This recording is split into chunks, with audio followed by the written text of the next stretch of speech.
Thank you. It's widely held that the post-September 11th world will never be the same. And there's no doubt that 9/11 was an event of historic importance. However, it's less clear how it's going to affect the emerging framework of world power. Personally, I'm rather skeptical. I suspect that we may discover down the road that it has established more firmly tendencies that are already underway and are rather deep-rooted. Well, to clarify the basis for that judgment, it's worthwhile to think about a few background issues, in particular two questions, and I'll start with those. First is, why is it a historic event? And the second is, why did it happen? I should say that these questions themselves often elicit highly irrational reactions, as if seeking explanations and trying to place events in a historical context amounts to what's sometimes called rationalization, or implies that the victims deserve to be murdered. That's very common, but it's so outlandish that it's hardly necessary to comment, and I'll put it aside. Let's comment about the people who raise the questions. Other than that, not worth discussing. So first, why is it a historic event? Well, the answer to that is simple. It's because of the choice of victims, not the nature of the crime. That much should be obvious to anyone who's familiar with the record of the past several hundred years, which it should be unnecessary to review.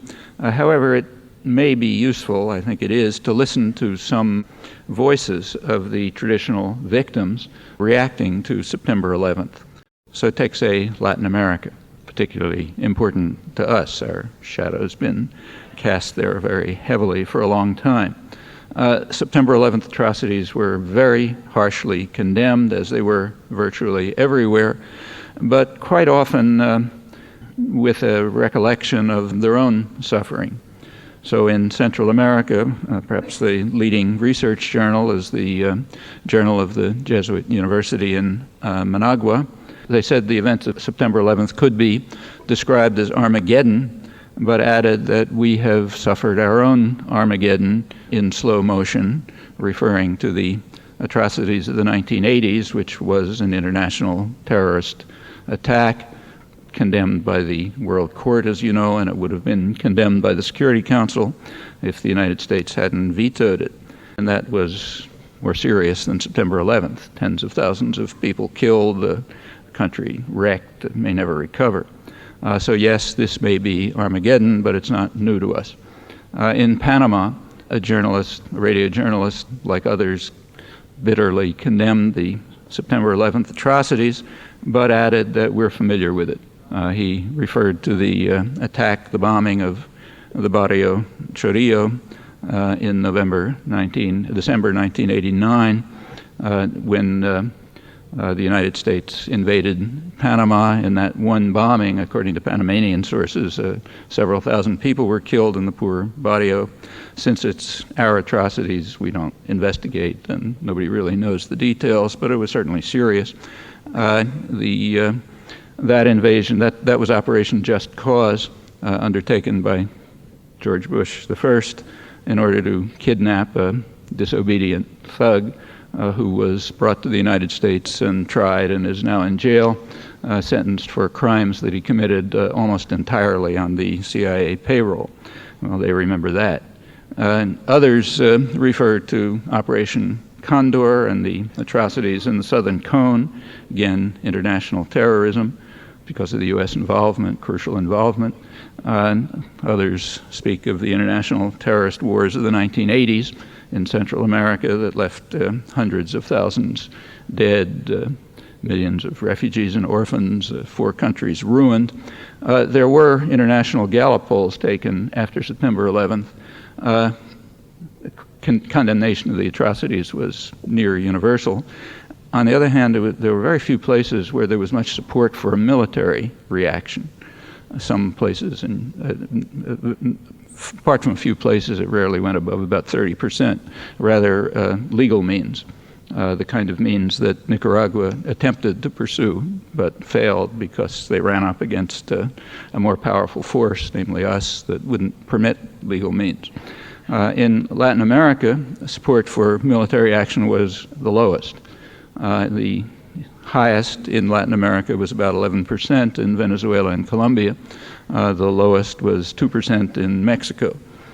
The essential fact that lies behind this was described quite simply by Carlos Salinas, who directed government relations for Amnesty International for many years with particular concern for Latin America.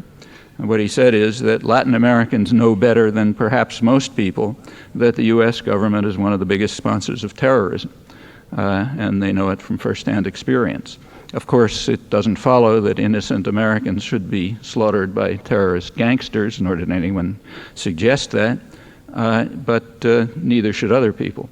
And the facts are not forgotten elsewhere. Well, let's move to another part of the world where it happens it just was a few weeks ago, Diyarbakir in southeastern Turkey. This is the sort of unofficial capital of the Turkish Kurds. That's 10 or 15 million people. They have suffered horrendous atrocities in recent years, some of the worst atrocities of the 1990s. Several million refugees, tens of thousands of people killed, hundreds, thousands actually, of towns and villages destroyed, much of the countryside razed in Diyarbakir. There's nobody knows how many, but maybe hundreds of thousands of refugees in the region right nearby, outside the city walls, and living essentially in a dungeon, huge dungeon under terrific repression. Where did that come from? Well, it came from us. We paid for it. If you take a look at arms transfers to Turkey, Turkey was a major ally, of course, strategically placed in the Cold War and near the Middle East, so it always got heavy flow of U.S. arms. It shot up, however, as soon as the counterinsurgency operation against the Kurds began in the mid-'80s, remained high, escalated in the 90s, more or less as atrocities escalated, peaked in 1997. In the single year of 1997, Turkey got more arms than in the entire Cold War period up to the counterinsurgency combined. In fact, Turkey ended up being the biggest recipient of U.S. arms in the world outside of Israel and Egypt, not for Cold War reasons, as long after the Cold War, not for reasons having to do with the Middle East, but in order to slaughter and repress its domestic Kurdish population. Well, in Diyarbakir, as everywhere, there was harsh condemnation of the September 11th atrocities, but they don't overlook what I just described as easily as we do. Let's move a little bit to the south, to Lebanon and the Palestinian refugee camps. There, too, there was strong condemnation of the atrocities, but it was mixed. Many of them remember, in fact, everyone remembers the murderous invasions through the 90s, supported strongly by Clinton. Again, hundreds of thousands of refugees, hundreds of people killed. And there are very few who could possibly have forgotten 1982, when the invasion killed about 20,000 people, half destroyed Beirut. None of this was in self-defense. That's at last being quietly conceded in the United States, at least in the case of the 1982 war. The first recognition that I've seen is in a recent column by James Bennett in the New York Times, January 24th, column on another topic. But if you look in it, he says, he's their Middle East correspondent, he says the goal of the 1982 invasion was to install a friendly regime and destroy Mr. Arafat's Palestinian Liberation Organization. That, the theory went, would help persuade Palestinians to accept Israeli rule in the West Bank and Gaza Strip. That's quite accurate. It was, in fact, 20 years ago already openly called in Israel a war for the occupied territories. And it's quite important. These facts were reported extensively in Israel 20 years ago. They've previously been accessible here only in dissident literature. Of course, all of this was carried out with the decisive military and diplomatic support of the Reagan administration. Well, all of these things are extreme cases of international terrorism, if not the more severe crime of aggression, the major war crime.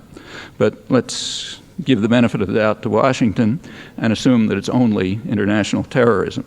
It surely satisfies the official U.S. definition of terrorism, which was formulated at the same time, the early 80s. That is, the calculated use of violence or the threat of violence to attain goals that are political, religious, or ideological in nature.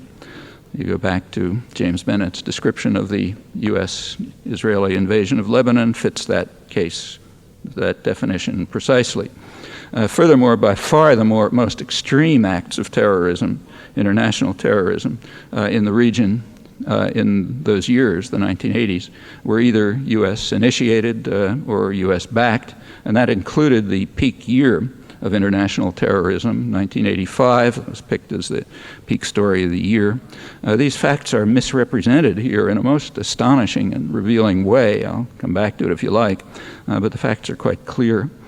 You may recall that President Reagan's special envoy to the Middle East, who was more or less in charge of all of this, was a gentleman named Donald Rumsfeld, who's now running the military component of the current war on terror.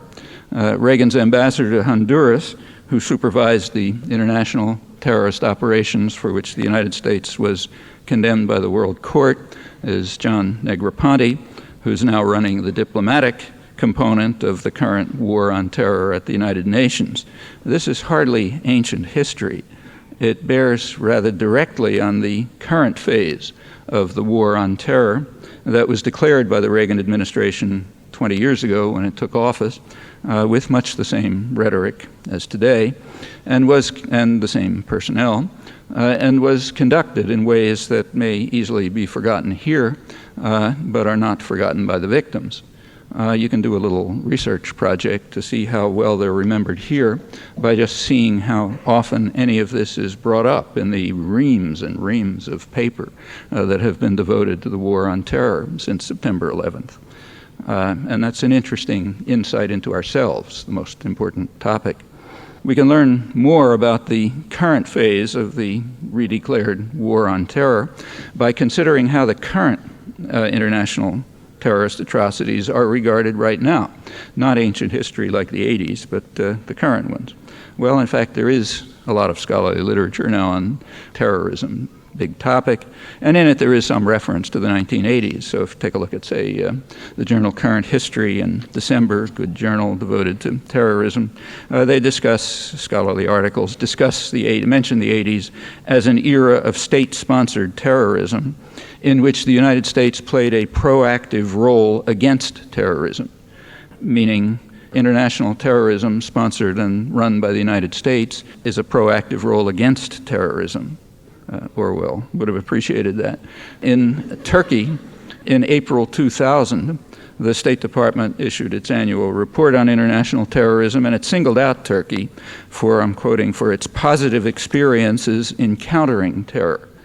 It also picked out Algeria for its positive experiences, one of the worst terrorist states in the world. And the third one that had positive experiences was Spain, not as bad as those two, but hardly very pretty either. So they had positive experiences in countering terror by carrying out some of the worst terrorist atrocities of the mid and late 1990s with crucial U.S. support. It was the lead story in the New York Times, reported by Judith Miller, who's their specialist on these topics, with no comment about what it meant. In the current scholarly literature, our war on terror, I'm quoting, has no better friend and ally than Turkey, thanks to the capabilities of its armed forces demonstrated in its anti-terror campaign. Okay, if Milosevic were an ally, he would not be standing before an internal court for facing war crimes trials. Rather, he'd be praised for the success of his anti-terror campaigns, and he would be chosen to lead new ones. And much like Suharto was one of the great killers and torturers of the late 20th century, he was praised in the mainstream as a moderate who's at heart benign as the blood was flowing, and he was hailed as our kind of guy by the Clinton administration shortly before he was overthrown by popular rebellion. Actually, the U.S. ambassador in Pakistan is using the same words for Pakistan's dictator today. Turkey is grateful for U.S. support, for the support that you and I gave, decisive support, for its campaign of murderous state terror, as incidentally it was called accurately by Turkey's Minister of Human Rights and by very courageous Turkish intellectuals, among them a prominent sociologist who spent much of his life in prison for recording the facts. He actually rejected an award from the Fund for Free Expression here because of U.S. support for Turkey's murderous state terror. In gratitude for Clinton's enormous contributions to massive international terrorism, Prime Minister Ecevit was the first to offer troops to fight the war on terror in Afghanistan. And now Turkey has just been selected to serve as the force to protect Kabul from terrorism funded by Washington. There are others, too, who happily enlist on the war on terror.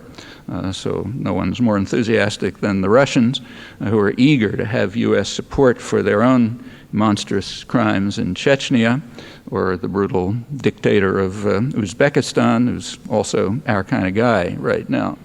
Well, again, Orwell would have been open-mouthed in astonishment as all of this proceeds, evoking little comment. But if we want to break convention and have a look at what we're doing, we can learn a lot about the war on terror and more generally about the effects of September 11th on policy. Well, let's move to today's headlines right now. So take Israel. Sharon is a man of peace, as the president just described him, despite an impressive record of terrorist atrocities. Includes large-scale massacres of defenseless civilians back in the early 1950s, brutal expulsion of thousands of Bedouins 20 years later under the Labor government, destroying their lands, mosques, cemeteries, driving them into the desert to clear northeast Sinai for Jewish settlement, the background for the 1973 war, and including, of course, the 1982 war fought in Lebanon, killing 20,000 people in order to secure Israeli control over the occupied territories, and other atrocities, all of them international terrorism, because they rely crucially on U.S. support since the 1970s. And the last few weeks, horrible as they are nothing all that new. I personally saw similar things firsthand in the West Bank during the first Intifada, 1988. In this attack, the most ferocious and destructive weapons that destroyed the Jenin refugee camp and the ancient Kasbah, the old city in Nablus, in ways reminiscent of the Taliban if you look closely. The most ferocious weapons were U.S. helicopters, supplied in the full knowledge that they're going to be used for those purposes. There's no doubt about it. It's a pretty ugly story. It bears retelling. It involves Clinton and the U.S. media, including ours right here. I'll come back to it if you like. Furthermore, the U.S. government remains active right now in enhancing terror there, on borrowing the president's words. So in last December, the Security Council debated a resolution calling for the implementation of the Mitchell Plan and the dispatch of international monitors to oversee the reduction of violence. That's the most effective means, as is generally recognized. Such efforts are routinely blocked by Washington. Again, this was vetoed on December 14th. That particular veto happened to be taking place during a 21-day period of calm. That means that only one Israeli soldier was killed, along with 21 Palestinians, including 11 children, and 16 incursions into areas under Palestinian control.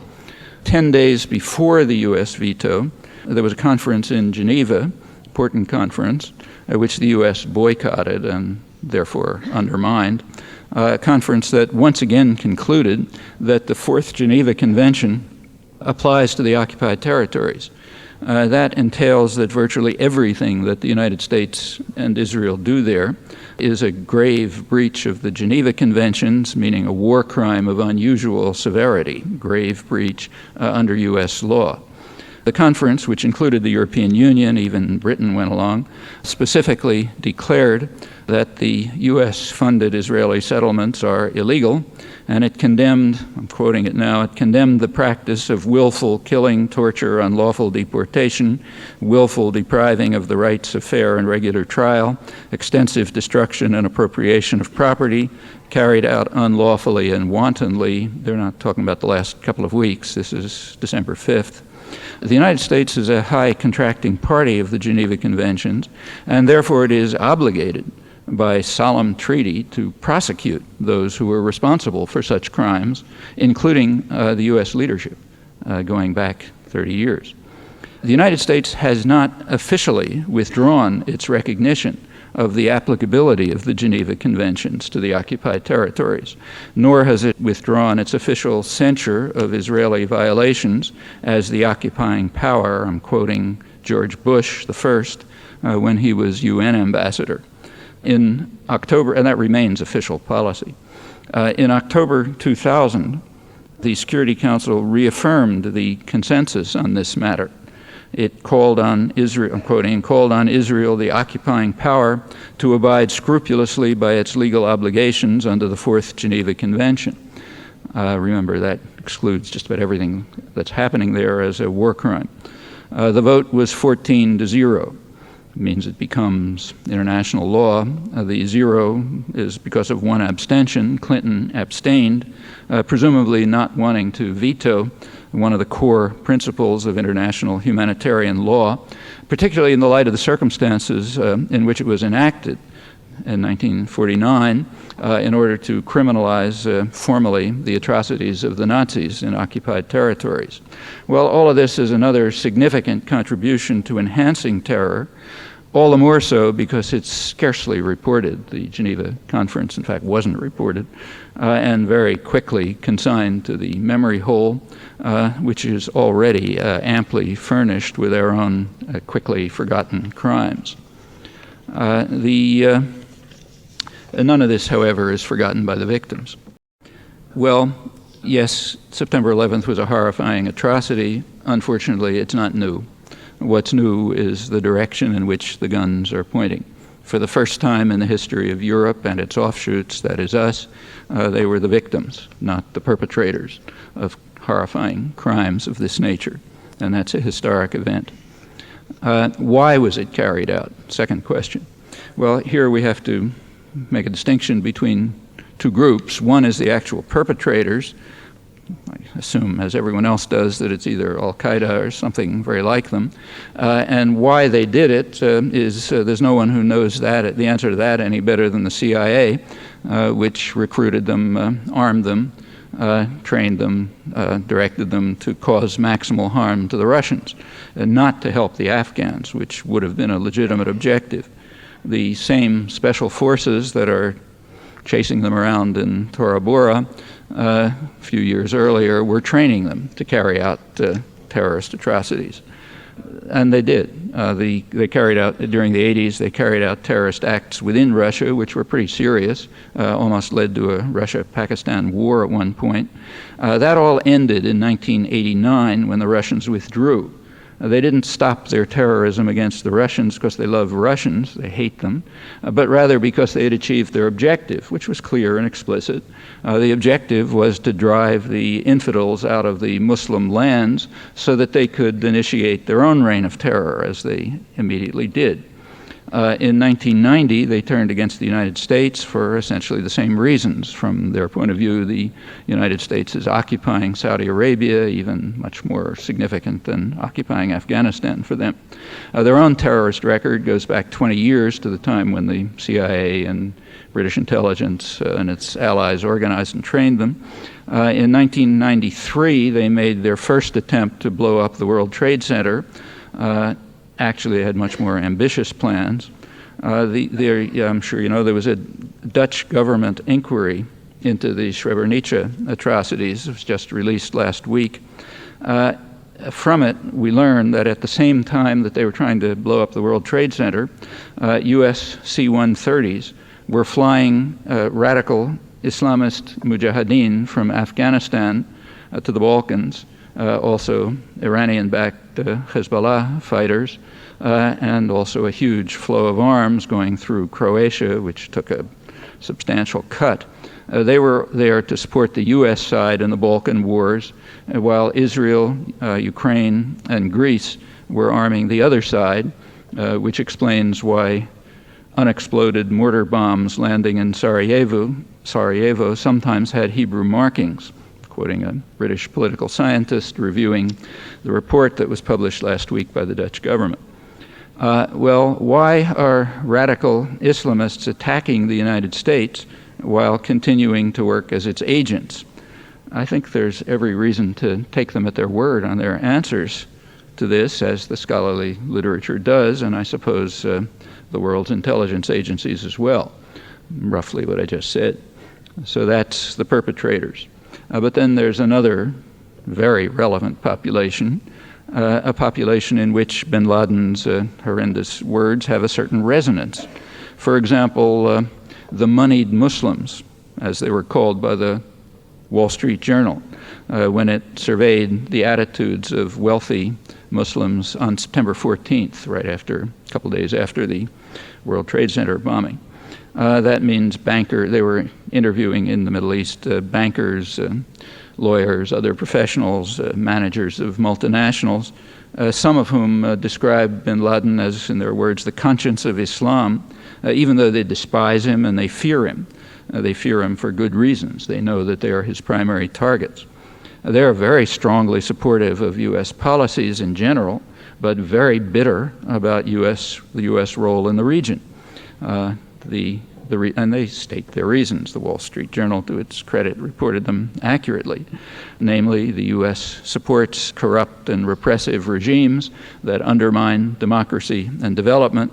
And then there are particular policies, such as the support for the harsh and brutal Israeli military occupation, now in its 35th year, actions that devastate Iraqi civilian society while strengthening Saddam Hussein and others. Nobody surveyed opinions in the slums and rural villages, but if they had, they'd find similar reactions, but harsher ones, because unlike the moneyed Muslims, the people there don't understand why the wealth of the region should be drained to the West and to local collaborators rather than being used for the domestic population. Well, these attitudes, which are not exactly secret, provide some of the answers to George Bush's plaintive question, why do they hate us? And those who want to add some historical depth can easily do so. You can look back at the declassified internal record. So say back to 1958, which was a crucial year in U.S. foreign policy. In that year, and the records are declassified, in that year there were three major crises in the world. Eisenhower and Dulles, President, Secretary of State, insisted that there was no Russian connection in any of them, which is incidentally rather typical of the Cold War period when you look closely at particular cases. All three were oil producers. All three were Islamic, Indonesia, North Africa, Middle East. But they were secular Islam in the three cases. In the Middle East, Eisenhower pointed out to his staff that, I'm quoting him, the problem is that we have a campaign of hatred against us, not by the governments, but by the people. Why? Well, this is 45 years ago, not after September 11th. The National Security Council explained, highest planning body, I'm quoting them, they said, in the eyes of the majority of Arabs, the United States appears to be opposed to the realization of the goals of Arab nationalism. They believe that the United States is seeking to protect its interest in Near East oil by supporting the status quo, that means corrupt and brutal governments, and opposing political or economic progress. And they point out that that perception is difficult to counter since it's accurate. Our economic and cultural interests in the area have led not unnaturally to close U.S. relations with elements in the Arab world whose primary interest lies in the maintenance of relations with the West and the status quo in their countries. So that's the policy we do follow and we should follow, and it will lead to a campaign of hatred against us. Much as the Wall Street Journal and others found after September 11th, when they surveyed the opinions of the wealthy and the privileged, who are closely linked with Western power and support its basic objectives. Well, it's easy to go on with this, and it's not hard to understand, but educated opinion here prefers a different story, the one you've read over and over. It prefers ruminations about how they resent us because of our freedom and our love of democracy, or because of their cultural failings, which go back to the Middle Ages, or because they've been left behind by the form of globalization in which they happily participate, and so on. And we can, if we want, choose self-serving fairy tales, but it's not particularly wise, nor is it wise to pretend that we don't know the answer to Bush's question. We do. It's very hard to miss. Well, those policies continue to be operative, not only in the Middle East. Let's go back to Latin America. Here the policies are similar, and they are just as natural, to quote the National Security Council, as in the Middle East. And they're also deeply rooted. Not a great surprise to Latin Americans or to people here who want to understand our own country, for example, by looking at the rich declassified record of internal planning. For example, you can look back to a hemispheric conference in 1945, which laid out the framework for subsequent U.S.-Latin American relations. In that conference in Mexico, the United States instituted what was called the Economic Charter of the Americas. And its goal was, I'm quoting the State Department now, its goal was to counter the philosophy of the new nationalism that was sweeping Latin America. It's a dangerous doctrine which embraces policies designed to bring about a broader distribution of wealth and to raise the standard of living of the masses, and holds that the first beneficiaries of the development of a country's resources should be the people of that country, quoting the State Department. And of course, that's a serious misunderstanding. The first beneficiaries of a country's resources must be U.S. investors. We have to protect our resources, as George Kennan put it, top State Department planner. He was referring to the material and human resources that by accident lie elsewhere but are ours. And as he made clear and explicit, violence may be the only way. You may recall that Kennan was at the dovish extreme of the planning spectrum. He was removed in 1950 because he was considered too soft for this harsh world. And he's now revered as a great humanist. The threat of the new nationalism was overcome. The U.S. had the force to do it. One of the consequences was described by the World Bank just a few years ago. They pointed out that the region has the most unequal income distribution in the world, and there will be chaos unless governments act aggressively against poverty, which is appalling in its depth and scale. And that situation is expected to become worse. Last year, the U.S. intelligence community, with the assistance of academic specialists and people from the business world, published their projection for the next 15 years. Their projection is that what they call globalization will proceed on course, leading to a widening economic divide and greater financial volatility. Well, a widening economic divide means less globalization in the technical sense of convergence to a single market, but more globalization in the doctrinally preferred sense of concentration of wealth and power. And more financial volatility, well, that means slower growth and even more harm for the poor majority. So that's the optimistic scenario. These predictions were a few months before September 11th. There's no indication that these tendencies of the emerging framework of world order, there's no indication that they're going to change, except in one respect. They're likely to become more pronounced, with consequences as grave as those that the World Bank predicts. And they're very deeply rooted. They're not the kind of policies that change easily. You can get some further insight into the likely effects of September 11th by looking back a few years to the preceding moment when it was widely argued that there would be a crucial turning point in world affairs, namely the end of the Cold War. That was definitively over by November 1989 with the fall of the Berlin Wall. So what do we learn from that historic break? Well, I think if you look back now with 12 years, 13 years experience, we discover primarily continuity. Some tactical modifications, lots of new pretexts for old policies, but basically the same policies, the ones I've just outlined, which are indeed natural, just as the National Security Council recognized, deeply rooted in our institutions and therefore persistent. So let's take October '89, right before the fall of the wall. A national security directive on the Middle East recommended continued support for our friend Saddam Hussein, called for the use of military force where necessary and appropriate to defend our vital interests against the Soviet Union or any other regional power. Not Iraq, notice. A couple of weeks later, the Berlin Wall fell.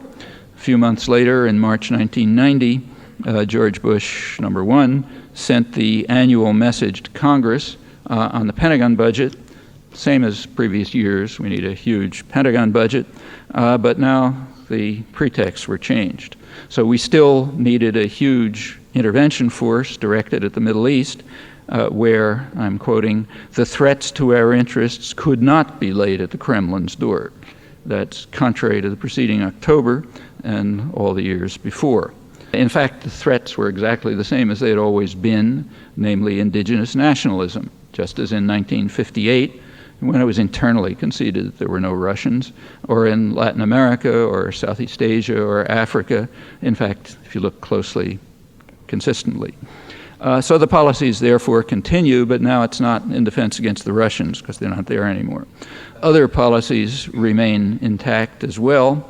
In March 1990, we still needed the enormous military system, not to deter the Russians, but in defense against the technological sophistication of third world powers. And it's necessary to maintain what they call the defense industrial base. It's a euphemism for high-tech industry. As before, the Pentagon system has to remain in order to provide a cover for the dynamic state sector of the economy that serves to socialize risk and cost while privatizing profit, and it shields concentrated private power from market discipline.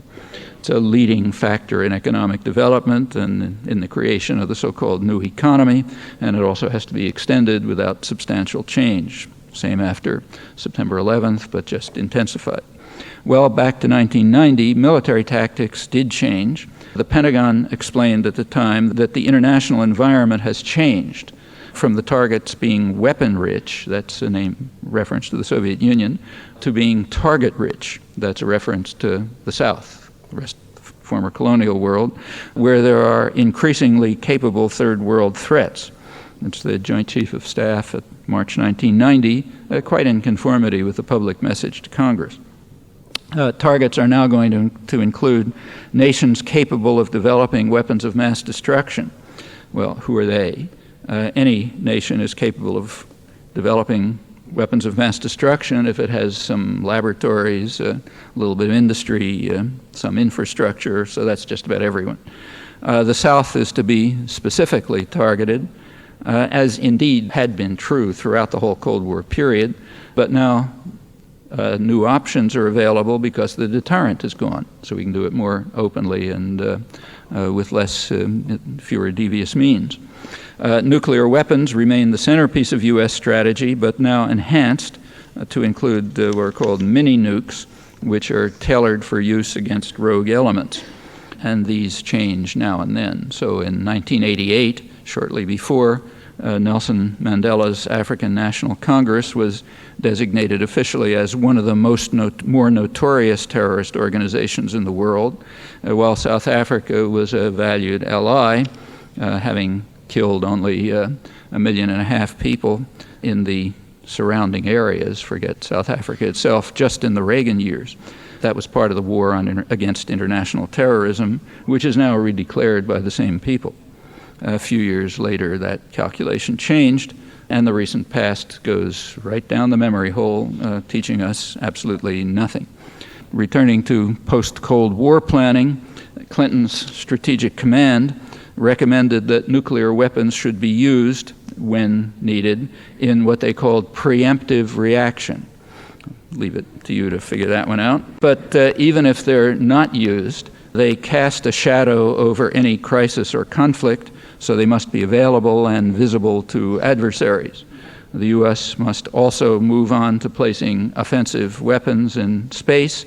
It's in violation of the Outer Space Treaty of 1967, which has so far been observed, and at the UN it's been reaffirmed in the last few years, the U.S. and Israel abstaining. It's being reaffirmed because everybody knows the U.S. is planning to violate it, and for good reasons, which are clearly explained in Clinton-era documents of the Space Command.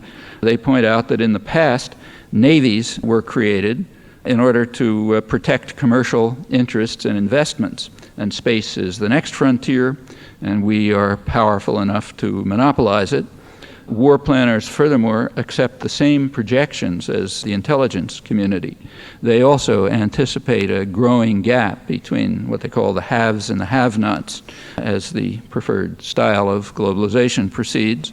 Therefore, it follows that we need enormous destructive power in space on hair trigger alert in order to control the unruly have-nots who are going to be extending with globalization.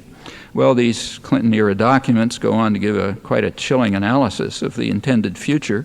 They're actually not very different from the recently leaked nuclear posture review of the Bush administration, which created a considerable stir when it was leaked to military analyst William Arkin a couple of weeks ago and published.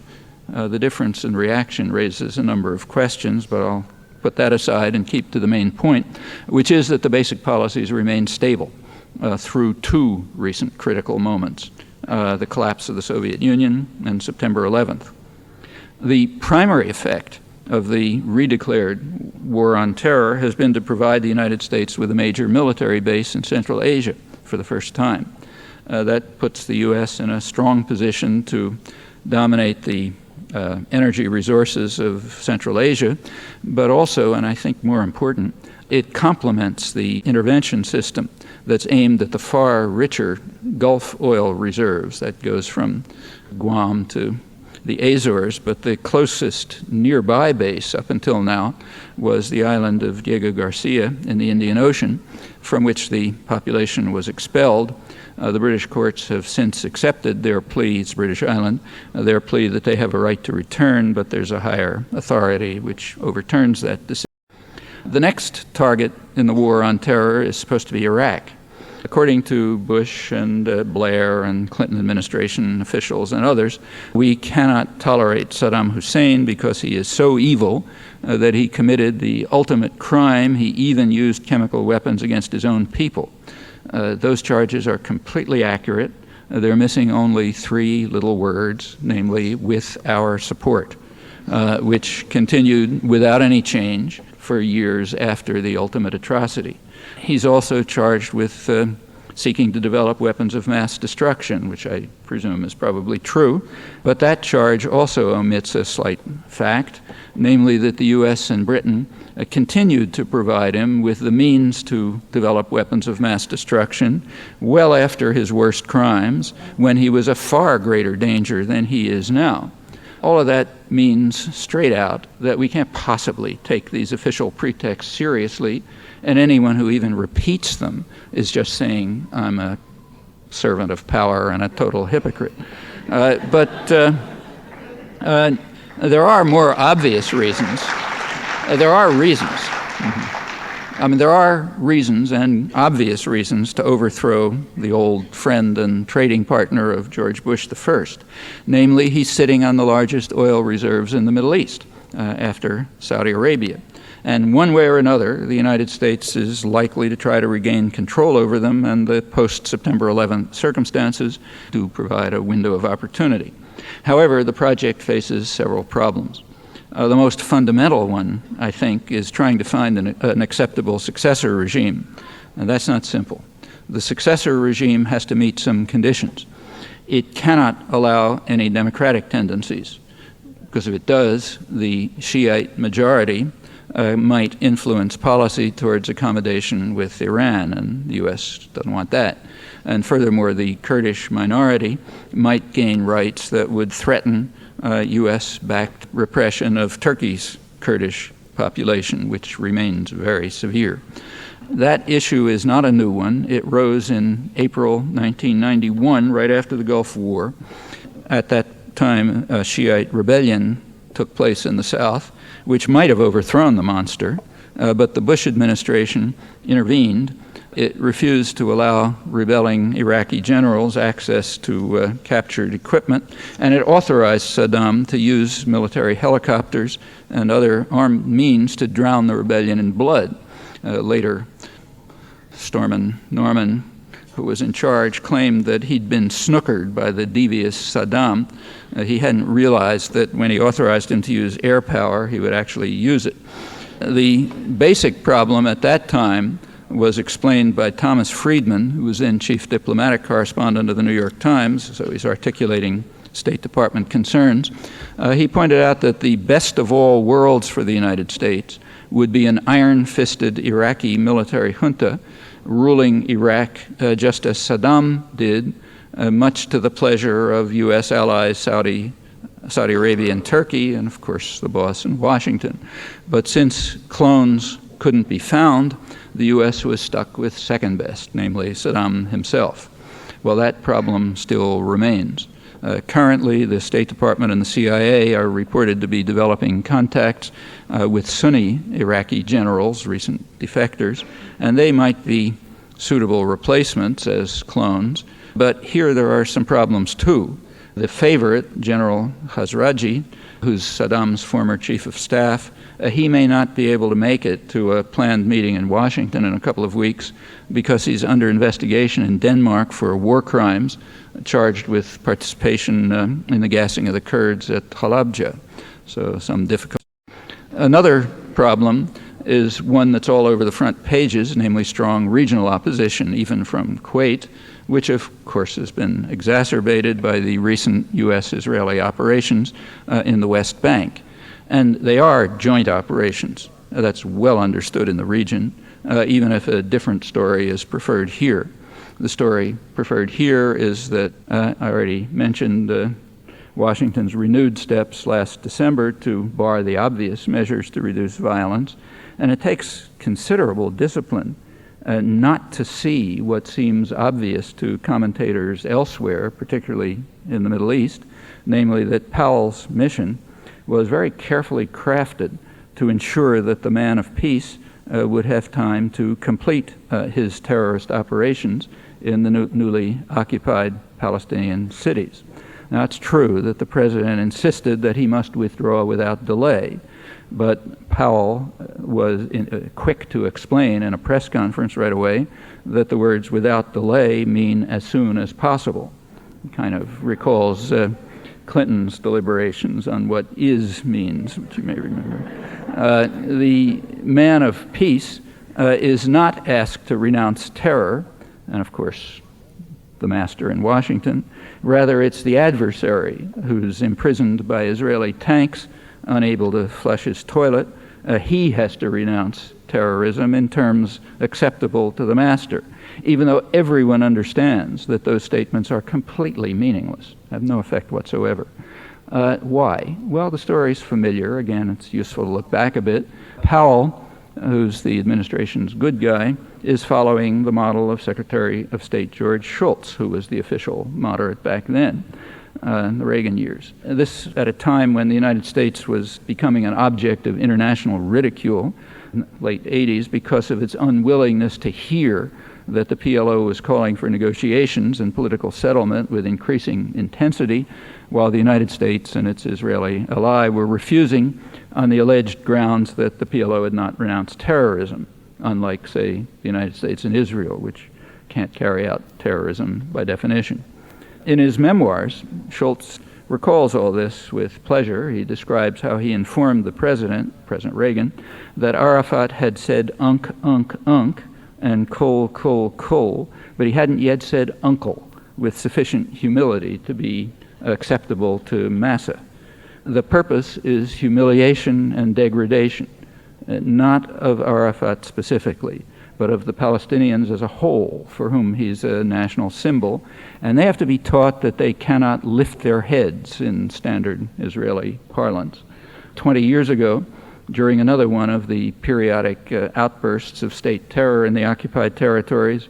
A very respected centrist commentator in Israel, Yoram Perry, wrote that 15 years, that's what it was then, 15 years of occupation have taught Israeli soldiers that the task of the army is not only to defend the state and the battlefield against foreign enemy, but to demolish the rights of innocent people because they are Arabushim, living in territories that God promised to us.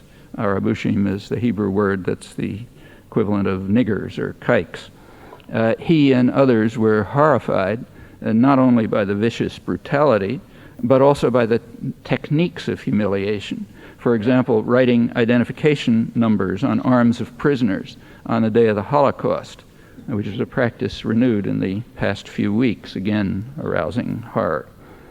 10 years before that, Moshe Dayan had informed his cabinet colleagues that the Arabs must be told that they will live like dogs in the hope that they will leave. And ever since then, the U.S.-Israeli practice has followed the advice of one of the leaders who was actually most sympathetic to the Palestinian plight. Well, none of this breaks new ground. These are familiar elements of domination and repression. Humiliation and degradation are at their core. Comes second nature to anyone with their boot on someone's neck. It's well known to anyone who's studied the history of imperialism and conquest. And it's not at all surprising that the United States and Israel should now be infuriated by their loss of a monopoly of violence and terror, though by virtue of their power they remain well in the lead.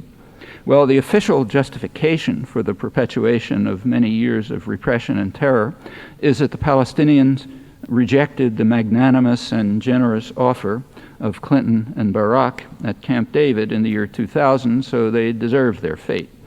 And there's a simple way to evaluate that claim, very simple. Have a look at a map, okay?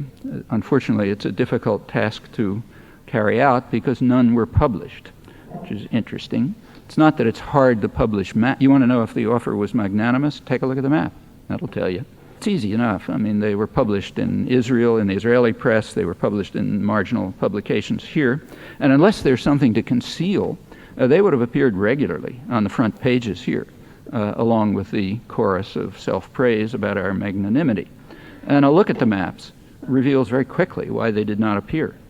It is true that the Clinton-Barak offers registered some progress. At the time of the negotiations, Palestinians in the West Bank were confined to over 200 isolated cantons, and the magnanimous offer reduced it to 4. Therefore, it approached from below, remember, it approached from below the moral level of South Africa in the depths of apartheid 40 years ago when the first Bantustans were established. Bush and Powell have regressed even below that. They are offering no more than a vision of what South Africa actually implemented 40 years ago. There's also been no change in the intentions, which are openly announced, described by Barak's chief negotiator at Camp David, Shlomo Ben-Ami, one of the architects of the Camp David Accords and a dove in the Israeli spectrum. He explained, just before joining the government in 1998, he explained the intention of the Oslo process, namely to create a neo-colonial dependency for the Palestinians in the occupied territories with permanent dependence on Israel, meaning the U.S.-Israel alliance, so Bantustans. And the analysis is correct, and it should have also made headlines, right along with the unpublished maps and along with the actions which were taken at the time to drive the point home.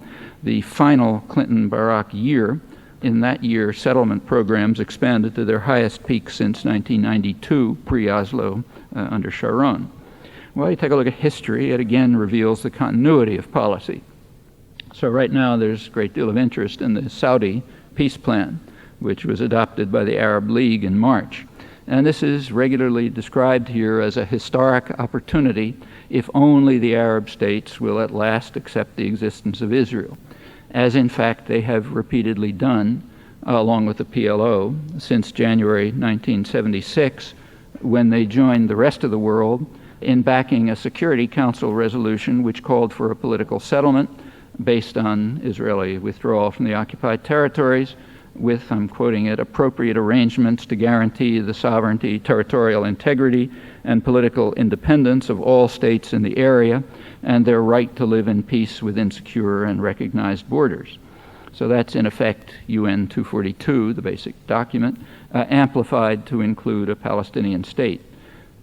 As usual, the resolution was vetoed by the United States, which is a double veto. It vetoes it from history.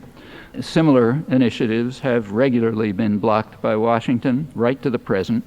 A majority of Americans also support the political settlement that is now reiterated in the Saudi plan, but unless they undertake a research project, Americans cannot know that the primary barrier to the diplomatic settlement that they support happens to be the Washington-Israel alliance, as it's been for 25 years, actually longer if we look closely. Well, unless this changes, and that means changes right here, the prospects there are for descent into even more bitter tribal warfare with ominous consequences that are likely to spread well. Well, finally, looking back over quickly, very quickly over a longer stretch, at the end of World War II, the United States had a position of global wealth and power that had no analog in human history. With the reconstruction of other industrial societies, the U.S. share of global wealth declined from about half after the Second World War to about a quarter by the 1970s. That's the time when the major critical change in post-war policy took place, namely the post-war economic system was dismantled and the current neoliberal framework was established. It's been accompanied for the past 25 years by deterioration in major macroeconomic indices, apart from countries that didn't follow the rules, and a notable attack on the substance of democracy. These are important topics, but I can't go into them now. Well, by the 1970, the world had become economically tripolar, with roughly comparable centers in North America, Europe, and East Asia, but it was militarily bipolar, US and Russia. And each of the superpowers imposed constraints on the other. And the Cold War conflicts, which were of course violent and destructive, were within the domains of the superpowers. With the collapse of the Soviet Union, the world became unipolar militarily, remaining tripolar economically as it is now. A couple of years ago, Harvard political scientist Samuel Huntington wrote in the main establishment journal, Foreign Affairs, that much of the world, he seemed to imply most of the world, considered the United States to be a rogue state, the greatest threat to their existence, possibly a reasonable estimate, and possibly more so today. It can also be reasonably argued, I think, that the evolving system of state corporate power based in Washington, it's a threat to its own population, us. The tendencies that lead in that direction are very real, they're not inexorable, and there are others that strongly counter them. Well, if you look over the centuries, there's been significant expansion in the realm of freedom and justice. There are periods of regression, but the cycle is generally upward.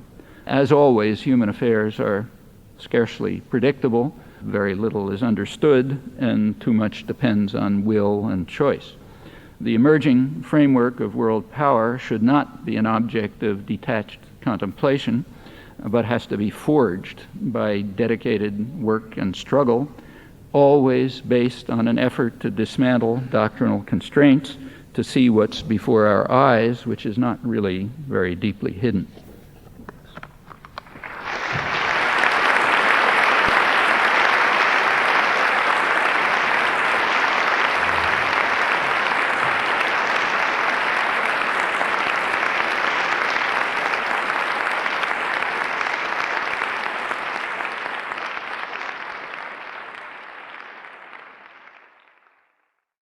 Hi, could you talk about the U.S. participation in the recent coup against the Venezuelan president, including the active involvement of Otto Reich and Elliot Abrams back from the Reagan years, and also about the removal of the Brazilian ambassador to the Organization Against the Proliferation of Chemical Weapons? Let's take one, if we can. Okay. I couldn't hear most of it.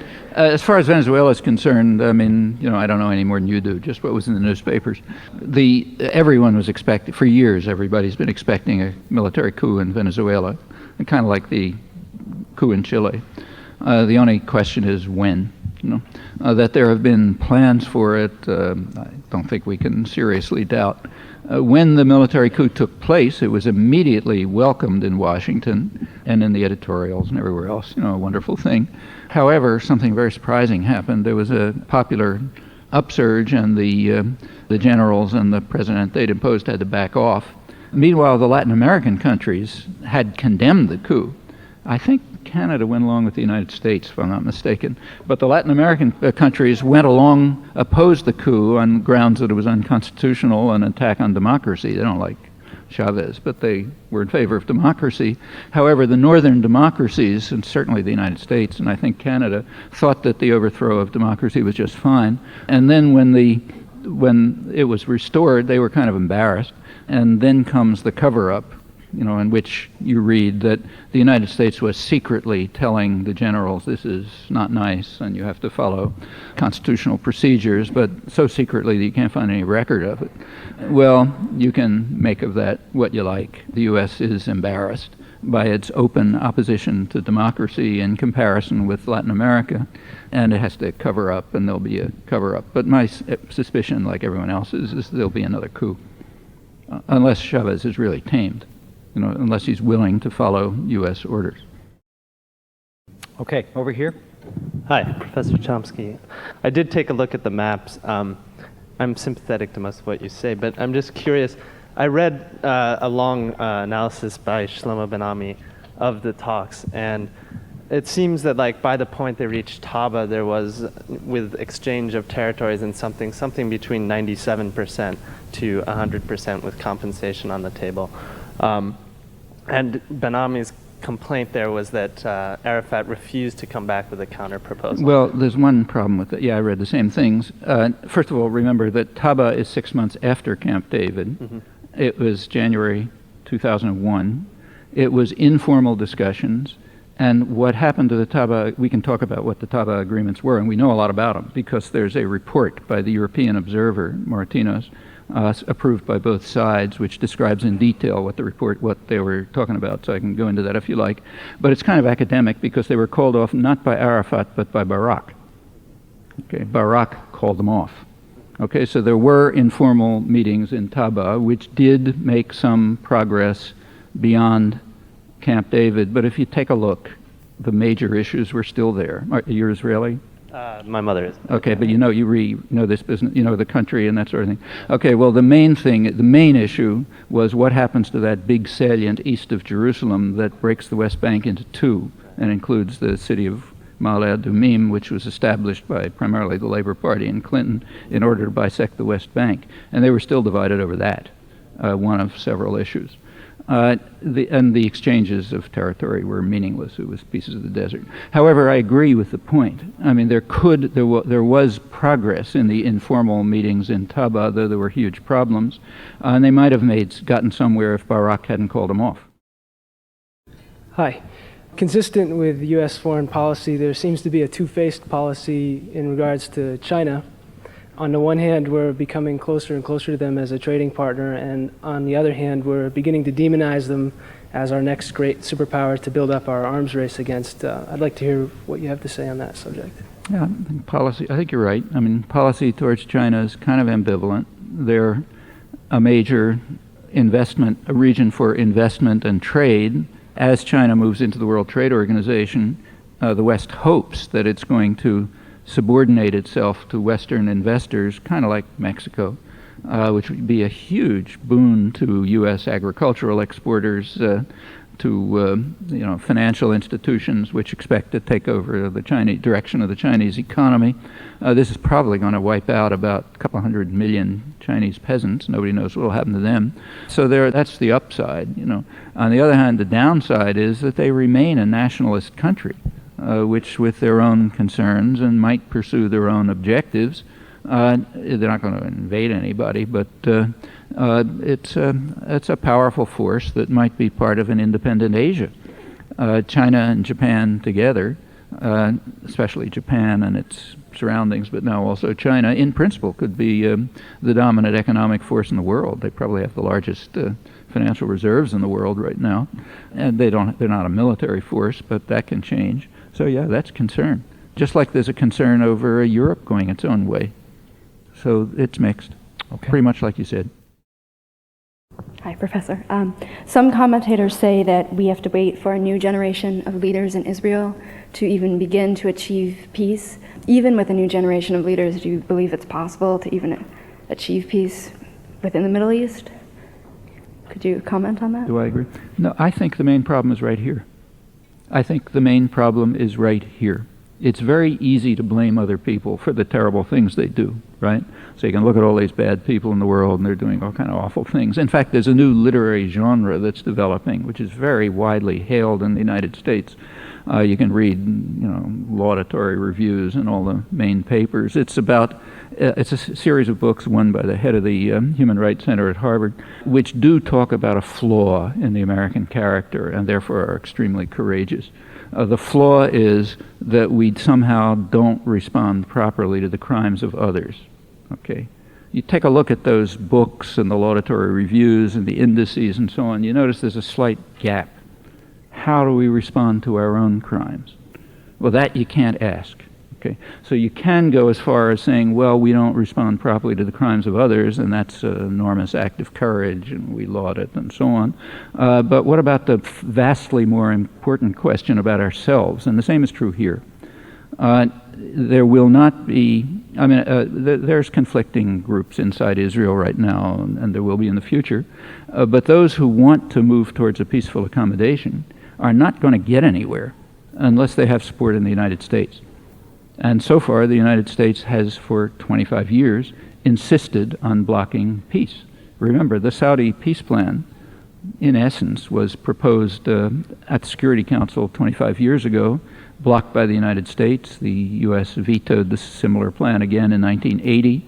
Along with Israel, blocked similar Saudi plan in 1981. Right through the 1980s, it was blocking PLO and the Arab state and European initiatives more or less of the same type. You take a look at the General Assembly records where there's no technical veto. Year after year, from the mid-70s up till the 90s, there are regular votes every December session on similar proposals with numbers like 150 to 2, U.S. and Israel. Sometimes they pick up Dominica or something like Micronesia, but that's what's been going on. There's great praise for Baker, who was very forthcoming, Secretary of State for George Bush. You can read it in the Christian Science Monitor this morning, big review of the so-called peace process, lauding Baker for really going very far. The only thing it doesn't mention, and is never mentioned, is the Baker Plan. That is the official U.S. policy in December 1989, called the Baker Plan. You can read it in the State Department bulletin, which endorsed, I'll tell you what it said, it endorsed the coalition position of the Israeli government, that's Shamir and Peres, their position, which has never been published in the United States except in the dissident literature, but it is the Baker Plan. Their position says, first, there cannot be an additional Palestinian state between Israel and Jordan. What does additional mean? Well, it means there already is a Palestinian state, namely Jordan, and there can't be an additional Palestinian state between Israel and Jordan. Second, the status of the occupied territories called Judea, Samaria, and Gaza will be determined according to the guidelines established by the Israeli government. That's point 2. Point 3 is we will allow free elections under Israeli military rule, and though they didn't mention it, with tens of thousands of Palestinian intellectuals in jail. Well, that last point did get some mention here, showing how forthcoming we are and how much we love democracy. But the first two, but didn't describe it the way I just did. I said free elections, isn't that wonderful? But that's the Baker Plan, which is now being lauded as tremendously forthcoming. In fact, there just isn't an exception. You take a look at the whole record. It's a formal. These are not secrets. You don't have to go to declassified records for these. It's all public material. There's simply no deviation from that position. I mean, on paper there is, Like you can read Jimmy Carter in the New York Times a couple of days ago saying, yeah, we all agreed. In fact, he even says Begin agreed on Israeli withdrawal from the occupied territories in 1978. I mean, if he believes that, you just have to have pity on him. What Begin said in 1978 is we're not going to withdraw from the occupied territories, we're going to settle them. You want to pay for it, that's fine. And Carter did. In fact, U.S. aid to Israel went up to half of total U.S. aid. Now, maybe Carter believes he heard Begin say, I'm going to withdraw, but he certainly didn't say it, and he certainly didn't act on it. Now, until that changes, there will be no opportunity for political leadership to develop in Israel that will try to implement these approaches. Professor, I think you've done a marvelous job of deconstructing American foreign policy and a lot of the myths that are used to rationalize it. I wonder if you could talk some more about where we go from here, where the Israelis go from here, where the Palestinians go from here. Oh, can we just pick one? I just talk about us. I mean, let's Israelis and let's talk about Palestinians, the United that's up to States. them. Well, I think, Yeah. if I can just make a brief comment, I think you would find that in all those constituencies, a vast majority of the population, out of fear, in some cases very justified, feels that all the actions are justified in terms of self-defense, which 9/11 sort of underscores for most Americans. Well, I'm not interested in giving lectures to Palestinians and Israelis. I mean, when I'm in Tel Aviv or when I'm in Birzeit, I tell them what I think they should do, but I'm here, okay? So I think we should ask what we should do. What we should do is very straightforward and simple and within our reach. First of all, break through the doctrinal constraints, which are rigid, and find out what's going on, okay? Once you find out what's going on, well, you maybe agree that I'm right or you may think I'm wrong, but whatever it'll be, you'll at least know what's going on when you look at the maps and so on. And if what I said turns out to be more or less accurate, it's clear what we ought to do. We ought to change U.S. policy so that it no longer is the major impediment to peace in the region. And that's, it's a pretty conservative view. It means taking the position of the majority of the American population, and even the formal position of the U.S. government, and saying, okay, let's do it. And we know how to do it. Israel will respond to what the U.S. says. They have to, they have no choice. And they always do when the push comes to shove. If there's any resistance, you just make a hint that maybe we'll suspend arms shipments for a little while. But there's no real need. If the U.S. agrees to accept the long-standing international consensus on this and the position of its own population, yeah, you can move towards the kind of settlement that everyone more or less agrees is the only short-term possibility. Some kind of two-state settlement on the internationally recognized borders with all the wording that I just repeated from the 1976 declaration that comes from UN 242, the rights of both states in the region to peace and security and so on and so forth. The Palestinian state would certainly be disarmed. There could be some border adjustment, mutual adjustments. There might be some territorial trading. These are all technicalities. The main thing is to agree to the general point that there can be a viable Palestinian state. Unless that's agreed to, there won't be any progress, and the U.S. has so far totally refused that. We have time for one more question, so for those of you who've been standing, I apologize. Professor Chomsky, I think one of the reasons that you see crowds like this is people are interested in hearing these things that don't get said very often and generally agree that, gee, these are bad things. How could the U.S. government be involved in them? Why do you think it is that most of the people feel one way, and yet our leaders invariably, and you cited Democratic and Republican leaders, all of them, across the board, you said Carter, Clinton, both Bushes, Reagan. Why do you think it is that our leaders don't feel the same way that we do? And when you say, okay, let's change policy so we're not the major impediment. That's how a do we great do question. That? Why don't they feel the same way we do? That's brilliant. don't try and elaborate. I don't think want to hear the answer. I don't want to overgeneralize. There are a lot of different people in Congress and the White House and so on, but by and large, overwhelmingly, they simply respond to different interests. 75% of the population who was skeptical of the election were basically correct.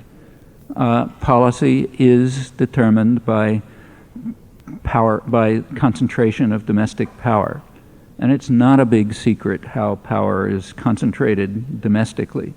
It's concentrated in huge conglomerates, which are internally tyrannies, in effect. They're mostly unaccountable to the public. They're given enormous rights, far beyond the rights of persons. They're linked to one another in all kind of alliances. They have an overwhelming effect on state policy, which largely keeps to what they want. So and if they happen to differ, if there's splits among them, you get things coming up in elections. Where they agree, it doesn't come up.